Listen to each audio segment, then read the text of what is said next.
Magic the Gathering players, Magic the Gathering players, that is time in the round, that is time in the round. Magic the Gathering players, that is time in the round. It's... Time out. I'm sick of all these new freaking keywords in every single set. Time out. I need to go on a tangent about this. Literally everything is either kicker or horsemanship, and I am so sick. I think something that actually is a problem in the way that Magic sets are designed is the way that it continues to alienate players with new words, or confuse players, or make the game seem more complicated than it is. This spree and tiered thing are functionally exactly the same, but they have two different names. There is spree and there is tiered.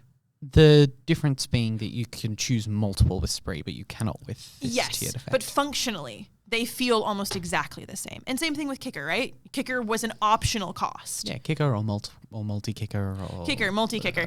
And something that genuinely, and I say this, like, people can feel free to come for me in the comments, as someone who's really only been playing Magic for like the last 6 years.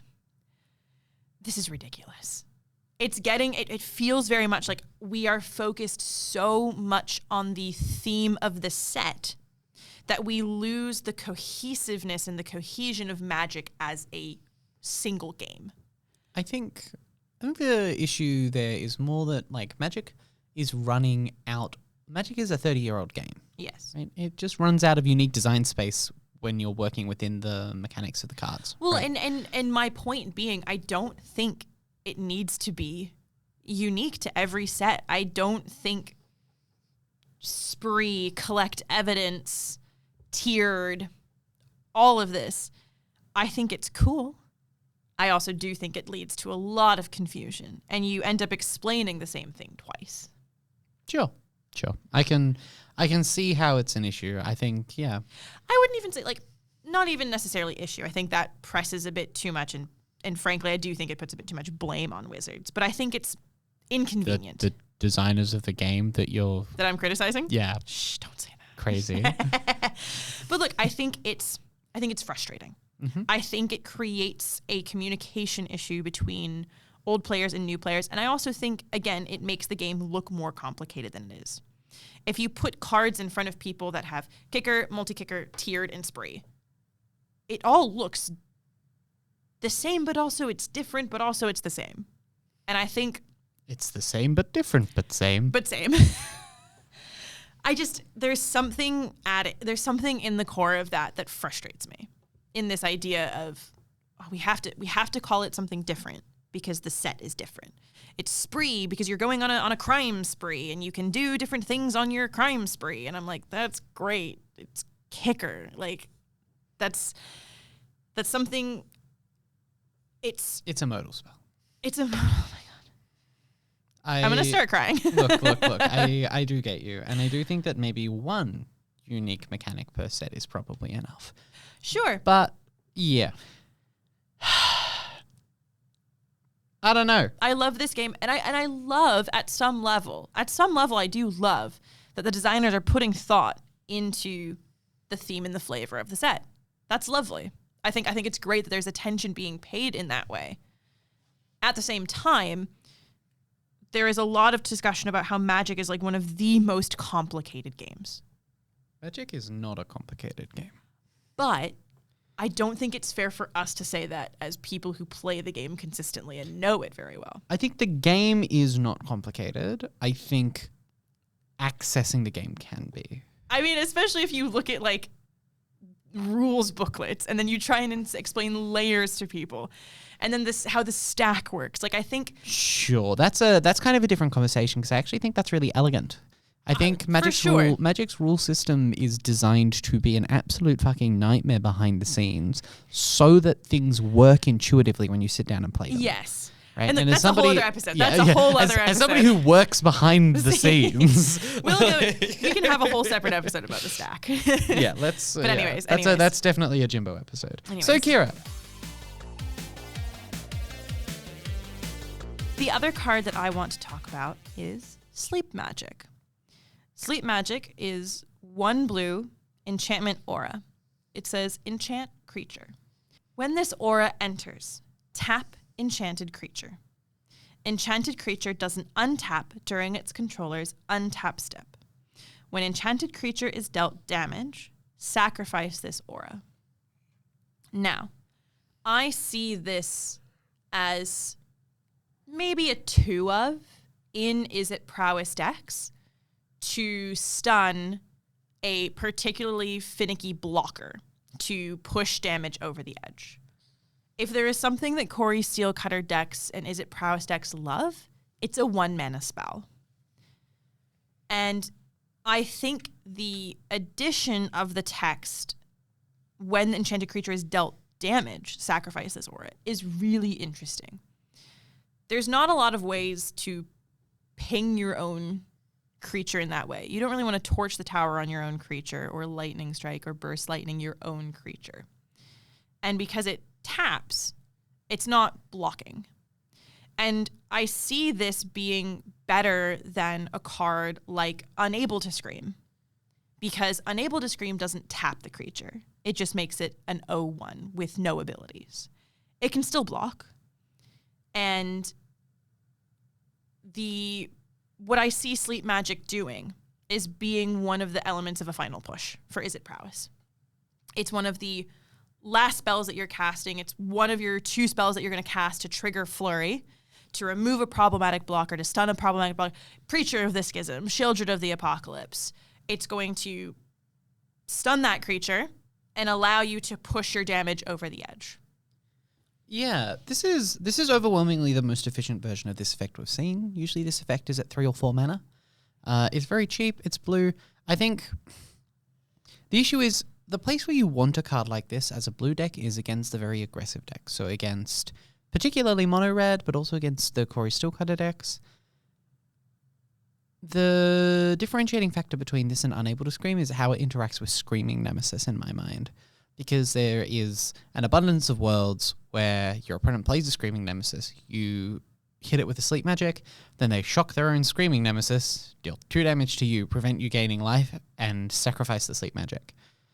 That being said, this is still an incredibly powerful, kind of universally applicable 1 mana removal spell. We have to kind of take it with the understanding of the creatures in the format that it's targeting, right? So this card is really good against something like a Heartfire Hero and pretty bad against Manifold Mouse. This card is like pretty good against the Sunspire Lynx and pretty bad against the Screaming Nemesis.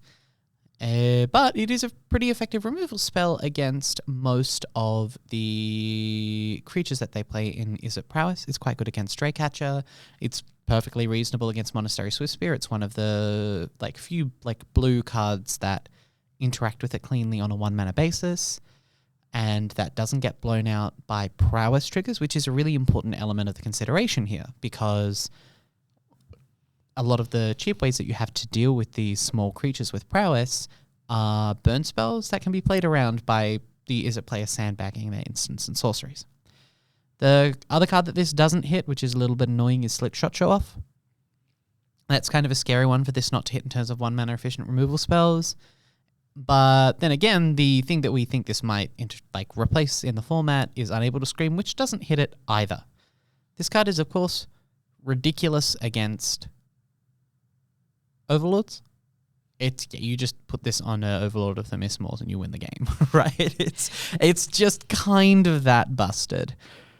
Yeah, this card will inevitably see play. What I'm curious to see is if this starts to see 4 of main deck play in Jeskai control sort of thing, right? Sure. If this is just the most efficient, most wide-reaching 1 mana removal spell in the format, or if the abilities of the creatures that are seeing play are too important for it to be a predominant force in the format.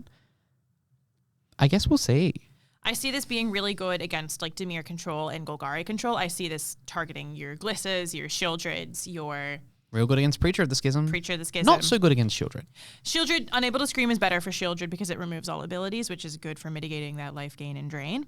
But overall, again, I still see this in kind of a finishing position, not necessarily a controlling position. But I think that's TBD. I think there's a lot of places this spell could fit into. And it's going to depend on how the meta shifts and how the meta changes as we get these Final Fantasy cards into the format. Yeah, and a big emphasis again on how efficient this card is. It is 1 blue mana in a color that doesn't traditionally have access to a lot of efficient removal spells. And that's something as well that really influenced a lot of my decisions. And I took Ben's advice of efficient very much to heart. I think there is no spell except for one that I picked out that's more than 3 mana. Amazing. Most of them are 1 and 2. Like Cloud is 2. I think the rest that I put on there are 1 because that's how quick the format is. The format needs to be as quick as the things around it. And this is an efficient, fast format. There are a few different Boros cards, and I'm kicking myself for not having pulled this up earlier. But, oh my gosh, I'm so mad that I have to cut this out. Standard equipment. Oh, it's actually a creature, I think. Standard equipment. Yeah, this is so embarrassing. I should have prepared this. I'm so sorry. Oracle text. Yeah. Equipment. Set. Fin. Turn.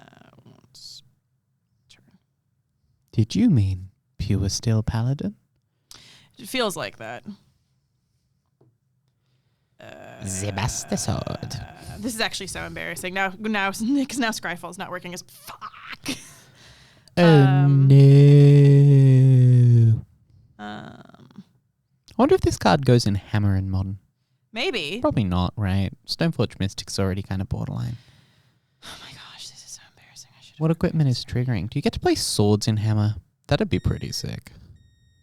You're gonna explode. Yes, this is the eternal truth of my existence.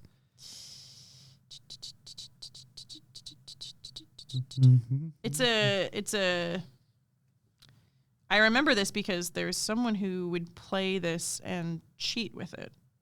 Not naming names. Sorry, what? The set hasn't released yet. How are they cheating? No, with the creature that I'm looking for. I think it's Bladehold Warwhip. Oh, is it like one of the ones from not March of the Machines, the 4 Mirrodin set? Yeah, the Phyrexia. Yeah, it's from Phyrexia All will be one. I'm so mad that I'm gonna have to cut this out. Like I'm just sitting here searching for cards because I didn't do my homework. It's so fine. Like it only punishes me in the long run. This is true. Fuck. Okay, I can't find it right now. So Kira, talk to me about sleep magic. Oh my god. I need to go back and listen to like where I ended on this little tangent. But anyways.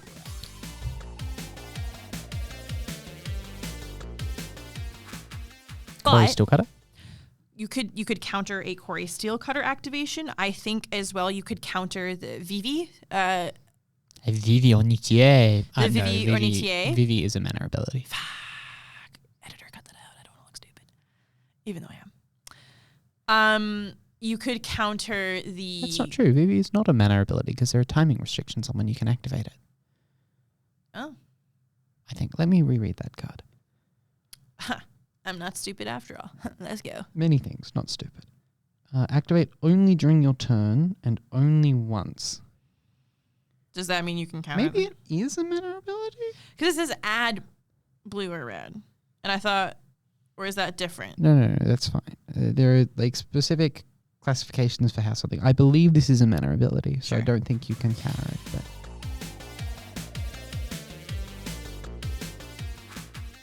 There is also there's a red one where the first tier is it deals 1 damage to each creature. I don't think that's much. that is bold of you to say in a world of monks and storm chasers. No, look. It's important. But again, the decks that are I think, and the reason that I say that is that the decks that would target wouldn't play it. Because it's a red, I would see that in like a prowess deck, but it wouldn't want to play it because it would hit all its own things. You'd play it in Jeskai control, no? Oh, in Jeskai control, maybe.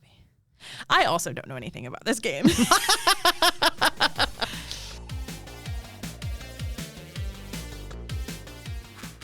Also doesn't tap. Oh, God damn it. I'm terrible at this game. I'm terrible. I can't read. Yeah, no. I'm like losing it. I haven't done an episode in so long. That My is- brain is like falling apart. That is so fine. I am also tearing you to shreds, and I'm very sorry. You're gonna listen back to this and be like, Kira, you cut it every time you talked about your cards. It's just me talking about my cards, and I go, yeah, it's fine. I just didn't want to talk about my cards anyways. Yeah. Look, copies.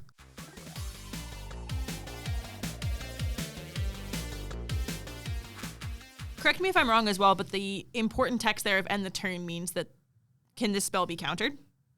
Yes. Oh, okay. So the end the turn part of this spell happens on resolution. While it's on the stack, resolution. it doesn't go on the stack Sure. and immediately end the turn, because if that was how that worked, That's it would what split second is, right? Yes, split Sure. second says that your opponents can't activate abilities or cast spells while the spell is on the stack. That is not what this is. Yeah, cool. This is just a reasonably efficient way to do some silly stuff.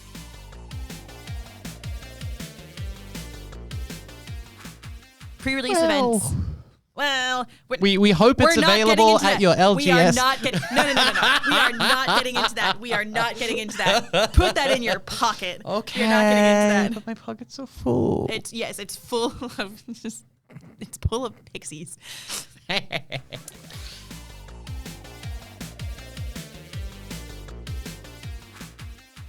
Is that the last one? That's the last one. Oh, wow. Okay, beautiful.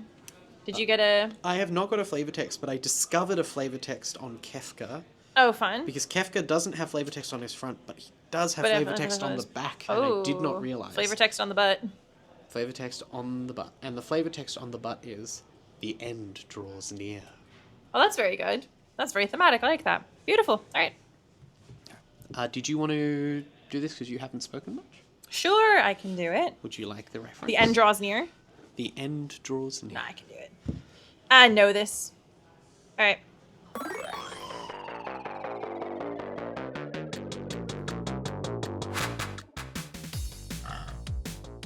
Woo! Oh, sorry, that was really loud. That was fucking awesome.